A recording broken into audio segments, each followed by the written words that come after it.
We shall next analyze the runtime of this algorithm. As part of our DP, we are maintaining this table, and you see that how many rows are there. For this example, it is 4 plus 1. So in general, there will be n plus 1 rows, and the objects will be x1 to xn. And number of columns will be w plus 1 columns, which means the size of DP table, dynamic programming table, is n plus 1 into w plus 1. And keeping this as the base case, we update this, then with the help of this we update this, so like that we keep updating these entries, and each time we look at these two quantities which are already computed, and so we perform an addition over here and take max out of this. That's just one comparison.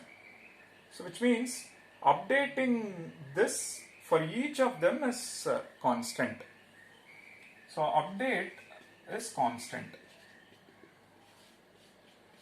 So we just have to look this entry which is already computed and perform one addition and then find max. So that is constant time. So which means how many updates we have to do? This many updates we have to do, because we are doing for size of this, right? Which means runtime of this algorithm. So DP runs in order of NW or theta of NW. So the runtime of this algorithm is NW. Now what is our input? Input consists of n objects x1 to xn, and along with its weight, profit, and followed by weight vector. Correct? So in terms of n alone, if you see, we saw that brute force or simple recursive algorithm was taking theta of 2 power n.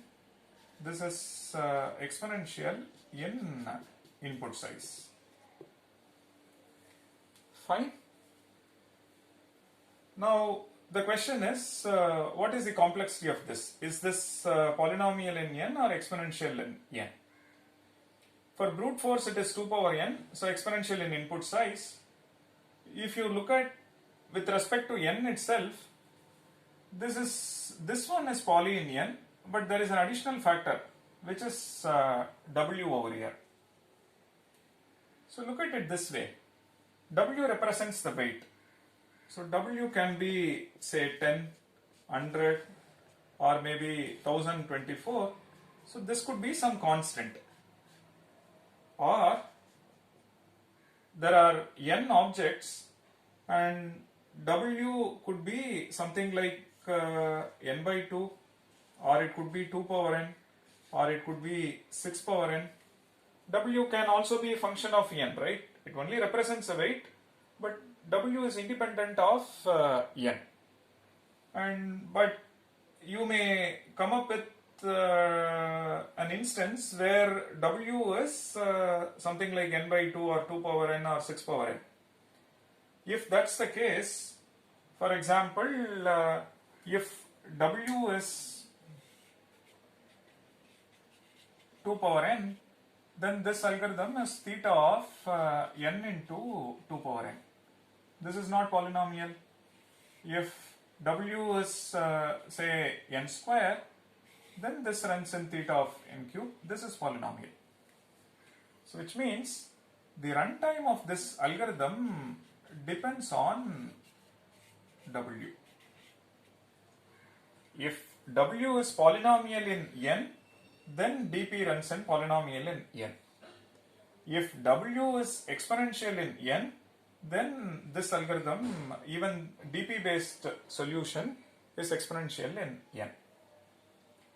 So algorithms of this type, they are falling into the category called pseudo polynomial time algorithm. It appears like polynomial, but it is not. because there is one more parameter called W, and depending upon W we decide the complexity. If W is constant or polynomial in n, then overall runtime is polynomial in n. But if W is exponential in n, then the overall time complexity is exponential in n. So it depends on W. So such algorithms are falling into the category called pseudo polynomial time algorithms. So 0-1 knapsack has got pseudo polynomial time algorithm, but much better than brute force. Compared to brute force, this algorithm is still efficient. Only thing is, it depends on W. Now we see that by exploiting overlapping subproblem and maintaining a table like this, we compute the entries in bottom-up fashion. So this one requires these two entries. In turn, this requires something down, so which we compute once and reuse it.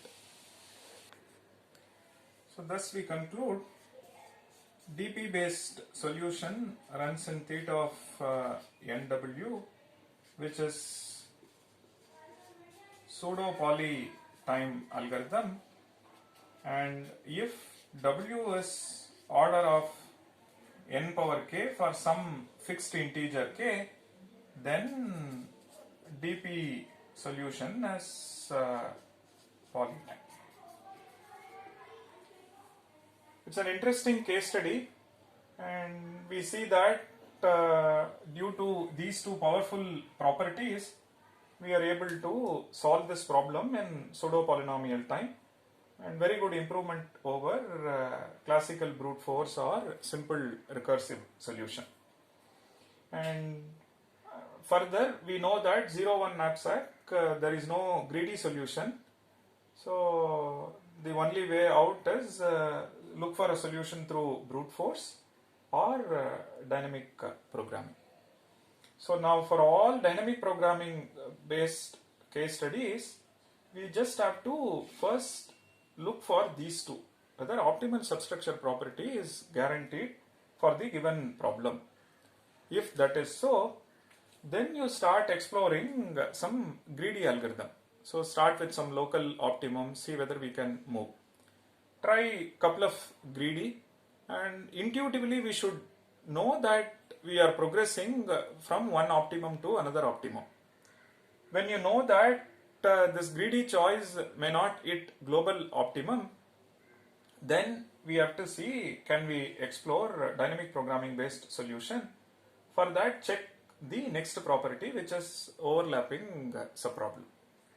If that's the case, then maintain a table like this, update the entries in bottom-up fashion, and the size of the table and the time for update will determine the overall complexity. If the size of the table is polynomial in the input size and update is also polynomial in input size, then the overall time complexity is polynomial in input size. Most of the problems that we come across in combinatorial optimization domain, you see that there is a nice solution through DP which runs in polynomial in input size. Whereas the trivial brute force or simple recursive solution runs in exponential in input size. Fine.